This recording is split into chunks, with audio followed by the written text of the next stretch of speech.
Hello everybody, Ian Robson. Welcome back to an episode of Coffee with Ian. So I'm back to recording with mirrorless action today for this with the webcam, and apparently there's a little checkbox that limits your recording time. I can recall last week I was limited to like 9 minutes, something like ridiculous like that, and apparently it's just like a little tick, the checkbox you have to uncheck for like limiting the amount of time you record. I guess if you want to like keep it to a certain length, that's a nice little feature, but I don't know. I guess I like to ramble more than 9 minutes, so I didn't like it very much. Anyways, so yeah, that happened, and I figured out what it was at least, so that was good. So I was pleased about that. Finally bought a power tool, which is kind of funny. The ridiculous thing is I'm going to use it for work primarily, just because one of the things I have to do at work is put together chainsaws, and specifically trimmers take a lot. Some trimmers take a lot longer, and I'm going to use the power tool for that specifically because they use still uses a special bit, like a T27 bit it's called, and sometimes there's like some of the trimmers take a longer time to put together because there's like way more screws than there really should be. But anyways, so hopefully it's going to cut down the assembly time for some of those things, and also I can use it for my kayak that I picked up a while back. I can add some more things to it, so we'll see how that works out. I ended up I didn't go with DeWalt or Milwaukee in the end, because I was able to find a nice Bosch one, or B-O-S-C-H, however you pronounce that.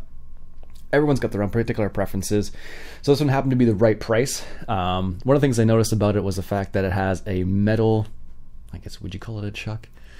We'll call it a metal collar that goes around where you hold and you can adjust the size of the actual opening itself. So that the one I picked up had a metal one, and it looked like the DeWalt one and the Milwaukee one didn't have that. Also, I wanted something that was a little lightweight, so I ended up going for, instead of going for 12 volt or 20 volt, I went for 18, which is kind of in the middle. And the Bosch ones touted that they were lightweight as well. So, and I read some reviews and they all had positive reviews. The DeWalt one had positive reviews, Milwaukee had positive reviews, Bosch had positive reviews. So, and one of the things they mentioned about the DeWalt or the Bosch one was they're a bit quieter. So, that was one of the other reasons why I was kind of like, okay, well, we'll give it a go and see how it is. Hopefully, it's as good as the online reviews say it is. So, we'll find out. So I ended up going with the combo kit as well for that one. What did I get? A 1/2 inch drill driver. Also, apparently, I was reading some articles, and apparently, when you get like a 3/8 inch drill driver, it's not like you can note the quality of it, but as soon as you go up to a 1/2 inch drill drive, they're like, oh, it's more of a professional contractor size. Like, okay, like, I don't know. So I ended up getting a 1/2 inch drill driver, and what was it? I think it's a 1/4 inch hex. Yeah, 1/4 inch hex chuck impact driver, I should say. So we're gonna try and see how that works out together. I've never really used the impact driver, so it should be kind of interesting. And then I picked up some. It was, strangely enough, I think it was a Stanley. Was it Stanley or DeWalt? It was a DeWalt impact drill driver set.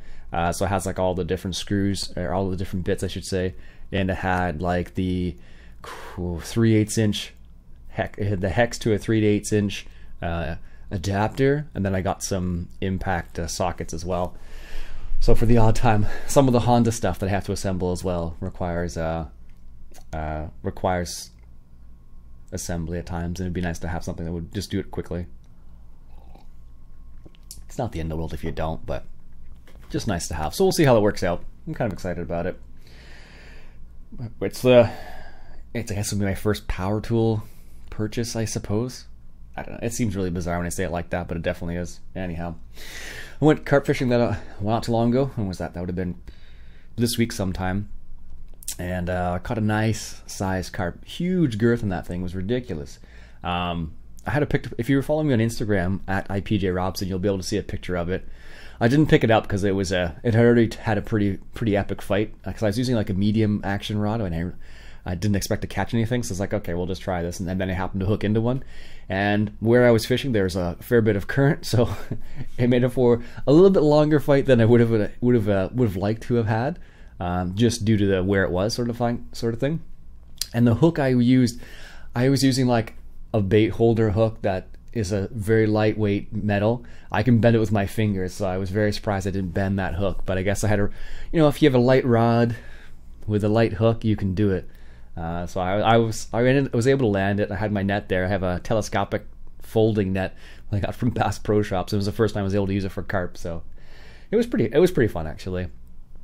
But I haven't tried. I tried fishing from what was it, a day or two ago, without any luck. Although there's like a guy who was right there who hooked in. I should say he hooked into like a number of carp, but only landed I think one. So, but I'll have to go over where he was and try it out because that's where they all are apparently.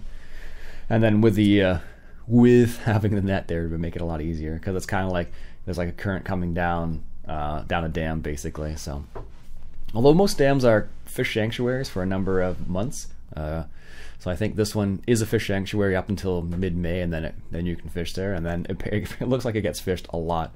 I've gone there a couple times. Just looking at the number of people who are there like all the time, I was like, okay, this is apparently a popular spot. So I don't mind popular spots, but sometimes they get overfished and the fish get rather wise to what you're trying to do quickly because of that. So anyways, also in other news, muskie opens up in my my zone today, so I may try muskie fishing later on today. It's overcast, which is good for muskie, so I might have to bust out the bait caster and try for some muskie this afternoon. We'll see how that goes.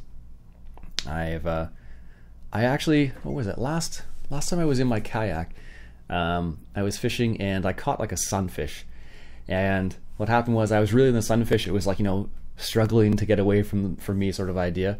So like all I can see in front of me is this little sunfish like darting around, and then all I see out of nowhere, this muskie comes out and just takes the sunfish, and then my rod just bends, and I'm like, oh goodness. Ended up taking the sunfish and not my line, which is good in the end because the rod I was using was an ultralight, which would have been great for muskie land. So, but I don't know. I think I may try this afternoon. They'll give me a chance to bust up the bait caster a little bit and try some heavier lures and whatnot. So, and it's still, I don't think the weeds have fully developed yet, so they're not as heavy as they usually are in my neck of the woods. So we'll see how that goes. So I don't know, pretty excited about that, I guess. In terms of video games, what else has been going on in terms of video games? County Line's still going very well. We're coming to the end of fall, the end of autumn, I should say. And we finally got pigs, which is great. And we put some feed in the mixer and everything, so we're gonna have some TMR, or sorry, it's not TMR, some mixed food for them finally, which is good. And we'll see if we can't be able to sustain them over the winter in County Line. Although I have been considering reducing the each season to like 3 days, or 3 days instead of 9 days. Although I do enjoy the 9-day. Like if you're just playing like normally, the 9 days seems okay because you got to do things in between there. But I do end up finding myself just skipping more than, like, you know, progressing time in the winter. I'm like, oh, I've already fed my cows, now what, sort of thing. And I'm not a big logging person either, so I'm kind of like, okay, well, what do I do now? Do I sell some goods? Do I plow some roads? I don't really particularly enjoy the plowing aspect of Farm Sim, but I mean with snow plowing, I should say. I don't know. Actually, who did it? Yeah. So anyways, one of my colleagues at work posted it was a wheel loader. I think it was not a 344J. I think it was one of the bigger ones we can get at work, and apparently they were using it for snow removal. Or he was suggesting that maybe the snow removal guys might want it, sort of thing. So it's kind of funny. What else has been going on? Yeah, not much, I suppose. Lots of work, as per usual right now.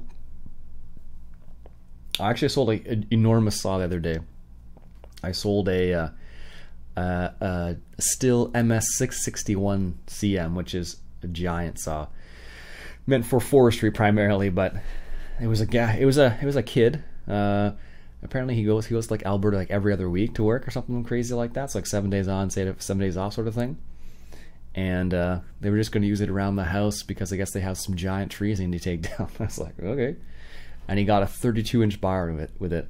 So I was like, all right, if you need it, whatever. That's kind of funny. Oh, goodness. So this is the, I can show you a picture of the kayak I got. I don't know how well it will. Wow, really, computer? You turn off the monitors when I'm recording? Jeez. So this is the kayak that I got, the Catch 120. Oh, that's in French. The Catch 120 from Pelican. I really like it, actually. You're able to stand up in it. It's comfortable. Like I was able to sit in the seat no problem for quite a long time. Last time I was fishing, I was very comfortable in it. Standing up is comfortable in it. The only thing I want to kind of, I think, tinker with is I would love to have like a power pole-like thing. Like power poles, I think, are a couple $100. I don't know if I will go that route specifically, but something like that would be pretty sweet. Because there's a number of times where you want to just stay in the spot you're in, and often that's a shallow spot, not always a shallow spot. So I'm debating between using an anchor and using a power pole type thing, which is like I don't know, it's like a pole that goes straight down basically and just holds you in your spot basically. So anyways, that's it. I've been rambling. I just didn't get much sleep last night, so I'm just like, ugh. The coffee's helping, but apparently not that much. Oh, goodness. Anyways, folks, that'll be it for me for today. I hope you enjoyed. My name's Iain Robson, and if you like what you saw, why don't you go ahead and hit that subscribe button for some more Coffee with Iain. And also, to anybody at work who's watching, I'll see you at work today. Enjoy the coffee.